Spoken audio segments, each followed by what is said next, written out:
कौन आपण भी से अटंती जे मानकर ब्लड टेस्ट पर कोलेस्ट्रोल हाई आसी कौन आपन को लाइफ लॉन्ग मेडिसिन खाइबार टेंशन हेउची हेले जदि मु आपन को कहिबी कोलेस्ट्रोल कम करिया पे एक नेचुरल एवं साइंटिफिकली प्रूवन उपाय अटे जहा कि एते जबरदस्त काम करि थाए केवल किछि सप्ताह मध्ये आपन को शरीर रे जमा कोलेस्ट्रोल को सफा करी आपन को हार्ट को हेल्दी एवं हार्ट अटैक रिस्क को कम करि पारे तेबे निहाती आपन एहा विषय जानिबा को चाहिबे। बंधुगण आम देश रे एमिति अनेक पेशेंट अछंती जे मानन को कोलेस्ट्रोल बढ़ी कि रहउची एवं से माने एहा को कम करिया पई दिन राति मेडिसिन खाइ चलीछंती किंतु आज आमे साइड इफेक्ट देउथबा मेडिसिन विषय आलोचना करिबा नाही। आज आमे एक नेचुरल सॉल्यूशन विषय आलोचना करिबा जहा कोनोसी रेमेडी नुहे बरं गोटे सिंपल चाह अटे।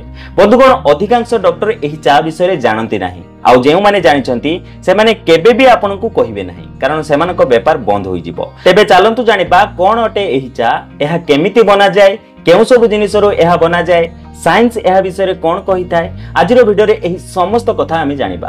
बस आपन को केवल एही वीडियो को शेष जाय देखिबा को हेबो। हाई कोलेस्ट्रोल एक एमिति हेल्थ प्रॉब्लम अटे जहा कि प्रारंभिक अवस्था रे आदो सिम्पटम्स देखै न थाए हेले धीरे धीरे एहा आपन को आर्टरीज रे ब्लॉकेज उत्पन्न करि थाए एवं हार्ट अटैक और स्ट्रोक रे रिस्क को मध्ये अनेक गुणा बढ़ाई दिए। खास करी एलडीएल कोलेस्ट्रोल जहा कि बैड कोलेस्ट्रोल नाम रे जाना जाय जदि एहा अधिक होई जिवो तेबे एहा शरीर रे हार्ट हेल्थ पई बहुत अधिक हार्मफुल होई पारे। किंतु कोन आपन को जाना अछि सबुठु बड़ प्रॉब्लम कोन अटे? बड़ प्रॉब्लम एहा नहे कि आपन को कोलेस्ट्रोल बढ़ी कि रहिछि किंतु सबुठु बड़ प्रॉब्लम हैला अधिकांश लोक भाबी थांते कि एबे ताकू केवल मेडिसिन एथि पई खाइबा को पड़िबो एवं एहा छोडा आ कोनोसी सॉल्यूशन एथि पई नाही। हेले कोन सतरे आपन को मेडिसिन जीवन सारा खाइबा को पड़िबो ना आदो खाइबा को पड़िबोनी। आपन को डाइट एवं लाइफस्टाइल को मॉडिफाई करी सेतरी किछि भलो अभ्यास शामिल करी आपन सहजरे आपन को कोलेस्ट्रोल को कंट्रोल रे रखि परिबे। किंतु प्रॉब्लम एहा अटे कि एहा सब करिया पई एफर्ट्स लागि थाए हेले एफर्ट्स न देबे कारणरो आजिरो समय रे कोलेस्ट्रोल भली समस्या एक महामारी भली बढ़ी चलीछि। हेले चिंता करंतु नाही आज मु आपन को जेउ चा बनेबा सिखेबी एहा आपन को बढ़ितिबा कोलेस्ट्रोल को नेचुरली कम करिया पय आपन को बहुत सहायता करि थाए।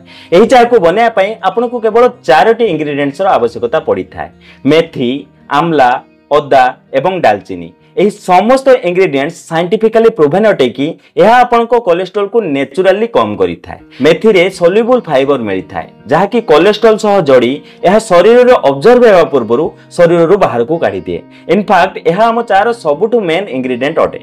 जदि आपन मेथी कोलेस्ट्रोल ऊपर केमिति इफेक्ट्स पकई थाए ता जानिबा को चाहिबे तेबे आपन को जणा पड़िबो कि यह केवल एलडीएल को कम करि न थाए बरं ट्राइग्लिसराइड्स को भी कम करि थाए जहा कि ब्लॉकेज पाई एलडीएल ठू भी अधिक खराब जिनिस अटे। साथरे एहर सेवन द्वारा आपन को एचडीएल अर्थात गुड कोलेस्ट्रोल भी कम होई न थाए बरं उल्टा इंप्रूव होई थाए जहा कि आपन को हार्ट पाई एक भलो जिनिस अटे कारण एचडीएल आपन को हार्ट हेल्थ पाई आवश्यक होई थाए। द्वितीय इंग्रेडिएंट्स अटे आमला।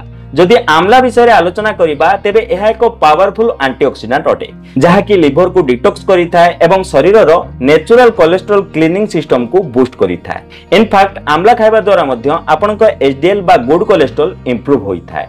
लास्टली अदा एवं दालचीनी आपन को ब्लड फैट्स को कंट्रोल करि थाए शरीर रे इन्फ्लेमेशन को कम करि थाए एवं इंसुलिन सेंसिटिविटी को भी इंप्रूव करि थाए। जेबे इंसुलिन शरीर रे ठीक से काम करि थाए शरीर रे चेंजेस आसीबा को लागे सेल्स ठीक भाबरे जेबे इंसुलिन को रिसीव करि थाए तेबे फैट मेटाबॉलिज्म एथ्रु इंप्रूव होई थाए एवं एहर डायरेक्ट प्रभाव आपन को कोलेस्ट्रोल ऊपर पड़ी थाए। तेबे एही चारोटी पावरफुल कॉम्बिनेशन नो बनि थाए एही चा जहा को आमे निज भाषा रे कार्डियो काढ़ा कहि थांती अर्थात एमिति एक हर्बाल चाह जहा कि ना केवल कोलेस्ट्रोल को कम करि थाए बरं ओवरऑल हार्ट हेल्थ को मध्ये सपोर्ट करि थाए। एही काढ़ा को बनेबा बहुत सहज अटे एवं एहा को बनेया पई केवल 5 मिनिट लागि थाए।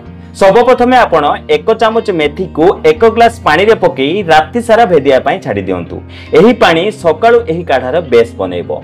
सकाळु उठी आपण एही पानी को गैस रे बसांतु तापरे आपण एथिरे गोटे छोट खंड अदा को बाटी पकई दियंतु तापरे आपण एथिरे सिलोन भेराइटी रो आधा चामच दालचीनी गुंड पकई दियंतु तापरे आपण एहा को 5 मिनिट पर्यंत लो फ्लेम रे गैस रे बसई बॉईल करंतु।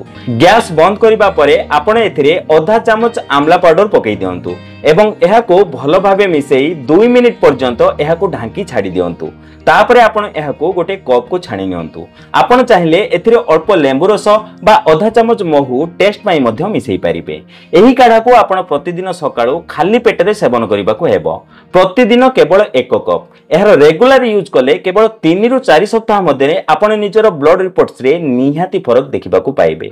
तबे आजिठु एही फेनुग्रीक कार्डियो काढ़ा को आपनक डेली रूटीन रे शामिल करंतु। केवल 1 कप पियंतु किंतु रेगुलरली निहाती पियंतु। जदि आपनक एथुरु रिजल्ट मिले तेबे कमेंट रे निहाती शेयर करिवे, कारण आपनक जर्नी आउ कहा पई मोटिवेशन होई पारे। वीडियो जदि पसंद आस्ता है तेबे गोटे लाइक दियंतु। चैनल को जदि नुआ आछंती तेबे सब्सक्राइब करंतु एवं मन रे जदि कोनोसी प्रश्न अछि तेबे कमेंट करी निहाती जणांतु। तेबे बंधुगण आज पई एतिकी पुणी देखा हबो को नूतन सुंदर अध्याय सह। धन्यवाद।